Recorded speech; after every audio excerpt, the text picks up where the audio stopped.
Hello मेरे प्यारे साथियों, नमस्कार, अस्सलाम वालेकुम। मैं हूं अब्बास और आप सुन रहे हैं हॉरर कहानी वो भी मेरी ज़ुबानी।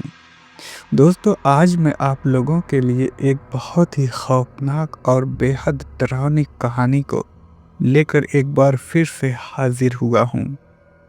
यह कहानी है महाराष्ट्र के शहर पुणे की, जहां एक कैब ड्राइवर को रात के जंगल वाले हाईवे पर ऐसी सवारी मिली जिसने उसकी जिंदगी हमेशा के लिए बदल दी।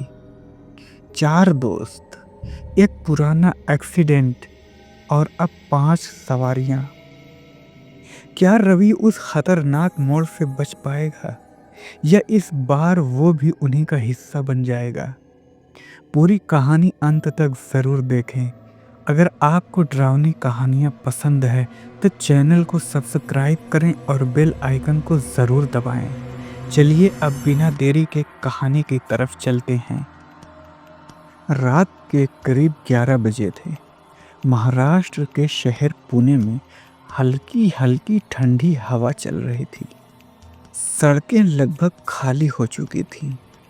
रवि, जो पिछले 6 साल से कैब चला रहा था, उस रात थोड़ा परेशान था। उसकी गाड़ी शहर के आउटर इलाके में खड़ी थी। मोबाइल पर अचानक एक राइड की नोटिफिकेशन आई। Pickup location old highway road, forest area, Pune. Ravi ने मन ही मन सोचा, इतनी रात को जंगल वाले रास्ते पर कौन जाएगा? लेकिन पैसों की जरूरत थी, उसने राइड स्वीकार कर ली। लोकेशन पर पहुंचते ही उसने देखा सड़क के किनारे 4 लड़के खड़े थे। उम्र करीब 22 से 23 साल। सब हंस रहे थे जैसे किसी पार्टी से लौट रहे हों। भैया, सिंगल रोड तक चलना है, एक लड़के ने कहा। रवि ने सिर हिलाया। चारों पीछे बैठ गए। गाड़ी जैसे ही जंगल वाले हिस्से से गुजरी, अचानक नेटवर्क गायब हो गया। मोबाइल की स्क्रीन ब्लैक हो गई।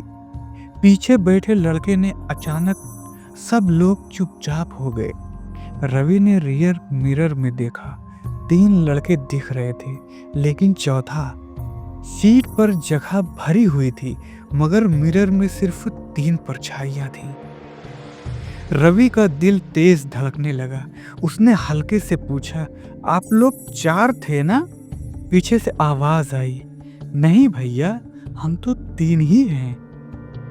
रवि के हाथ कांपने लगे। उसने फिर आईने में देखा, अब चारों दिख रहे थे, लेकिन सबके चेहरे सफेद, आंखें काली और होठों पर अजीब सी मुस्कान। तभी एक लड़का धीरे से बोला, भैया, आपको पता है इसी रास्ते पर 2 साल पहले हमारी कार का एक्सीडेंट हुआ था।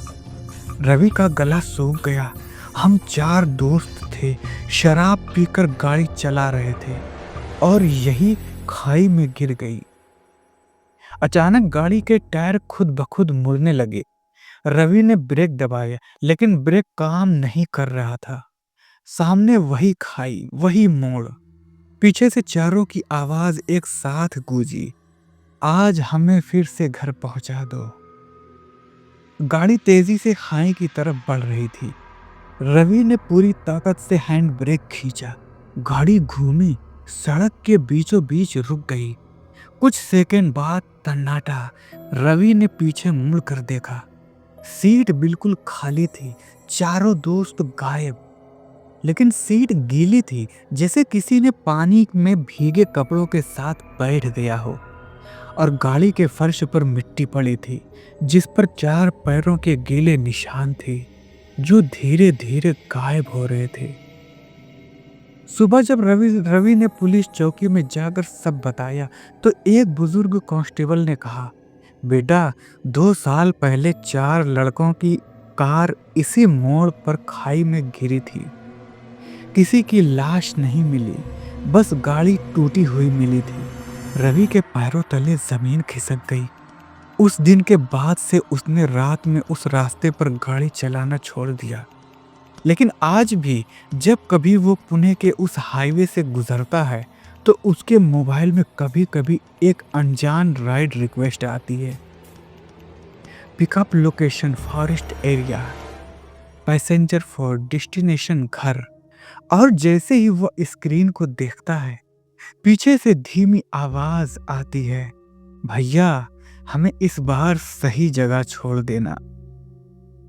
पिछली घटना के बाद रवि ने कसम खा ली थी कि वो रात में पुणे के उस जंगल वाले हाईवे पर गाड़ी कभी नहीं चलाएगा। लेकिन किस्मत इंसान के वादों से ज्यादा ताकतवर होती है। 1 महीने बाद की बात है। रवि अपने 3 पुराने दोस्तों अमन, समीर और दीपक के साथ बैठा था। उसने उन्हें अपनी डरावनी कहानी सुनाई। अमन हंस पड़ा, भाई तूने ज्यादा फिल्में देख ली है। समीर बोला, चल आज रात वहीं चलते हैं, अगर भूत दिखे तो सेल्फी ले लेंगे। रवि मना करता रहा, लेकिन दोस्तों ने जिद कर दी, हम 4 लोग रहेंगे, कुछ नहीं होगा। रात के 12 बजे चारों उसी जंगल वाले रास्ते पर निकल।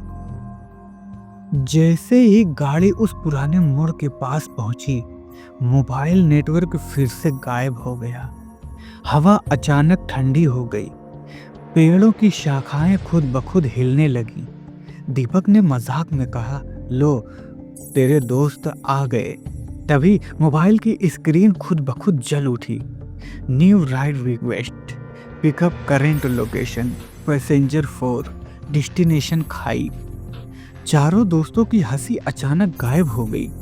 रवि ने धीरे धीरे रियर मिरर में देखा। अब पीछे सिर्फ उसके 3 दोस्त नहीं थे, बल्कि उनके बीच में 4 और आकृतियां बैठी थीं। चेहरे कुचले हुए, शरीर पर खून, आंखें पूरी तरह बिल्कुल काली हो चुकी थीं, और वो सब चुपचाप मुस्कुरा रहे थे। अमन चीखा, ये कौन है? पीछे से ठंडी आवाज आई, हम जिन्हें घर नहीं मिला।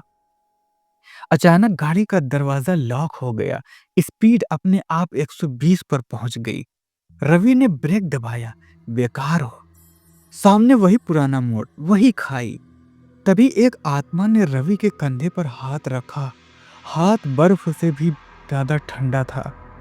पिछली बार तुम बच गए थे, लेकिन इस बार तुम अकेले नहीं हो। अचानक समीर ने चिल्लाते हुए कहा, रवि रुक, ये मोड़ नहीं है। रवि ने देखा, सामने सड़क सीधी थी, लेकिन उसके दिमाग में खाई का भ्रम दिख रहा था। उसे समझ आ गया, ये आत्माएं उन्हें उसी भ्रम में फंसाकर मारना चाहती हैं। रवि ने आंखें बंद की और पूरी ताकत से स्टीयरिंग सीधा पकड़ रखा। गाड़ी कुछ सेकंड तक कांपती रही, फिर सब शांत। चारों दोस्त पसीने में भीगे थे। गाड़ी सड़क के बीच में खड़ी थी। पीछे देखा, कोई नहीं। सबने राहत की सांस ली, लेकिन तभी दीपक धीरे धीरे बोला, तुम लोग मुझे ऐसे क्यों देख रहे हो? अमन और समीर डर से पीछे हट गई। रवि ने आईने में देखा, 3 दोस्त थे। दीपक आईने में नहीं दिख रहा था। दीपक की आंखें काली हो चुकी थी और उसके होठों पर वही मुस्कान थी। अब मैं घर पहुंच गया। अचानक दीपक का शरीर हवा में घुलने लगा और उसके साथ ही एक और परछाई गाड़ी से बाहर निकलकर जंगल में चली गई। अब कुल मिलाकर 4 आत्माएं नहीं, 5 हो चुकी थीं। कहते हैं, अगर आप पुणे के उस पुराने जंगल वाले हाईवे से आधी रात को गुजरें, तो कभी कभी एक कैब दिखती थी, जिसमें ड्राइवर के साथ पीछे 4 साए बैठे होते हैं और मोबाइल स्क्रीन पर लिखा होता है, पैसेंजर 5, डेस्टिनेशन कोई भी जो रुक जाए।